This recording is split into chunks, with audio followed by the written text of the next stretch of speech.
Hi and welcome to today's video. Today I'm going to be ranking 5 disturbing books that I've read from least to most disturbing, and if you're a real fan of the genre, make sure you stick around to the last one because there is a book that I've added to this list that I refuse to even keep in my house. Alright, number 1.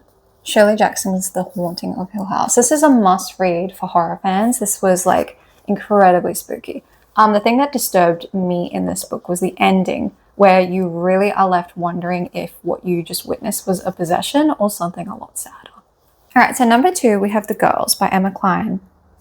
So this was a pretty popular one, actually. I've seen it recommended in a few places, but not as disturbing books. It's really about 70s cult that sort of turns murderous, really inspired by the Manson killings. But the bit that really disturbed me was how realistic the cult leader, he's this narcissistic musician, and his often underage followers was done. I just felt like it was too realistic. It was too well written. All right, number 3, and we're getting up there on the yucca scale. We've got Latvona by our goat of disturbing literature, Otessa. So this was a really gross book, to be honest. It was just full of characters, basically no plot structure, no narrative. It was a medieval tale about people doing gross things to each other, and they were all sort of competing to be the worst person ever, and they somehow all won.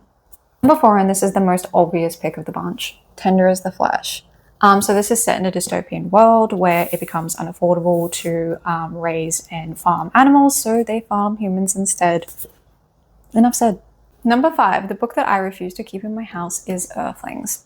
If you know, you know. So this follows the life of a woman as she encounters basically any sort of traumatic event that you could possibly conceive of. We have abuse, we have rejection, we have shame, we have abandonment, all the things.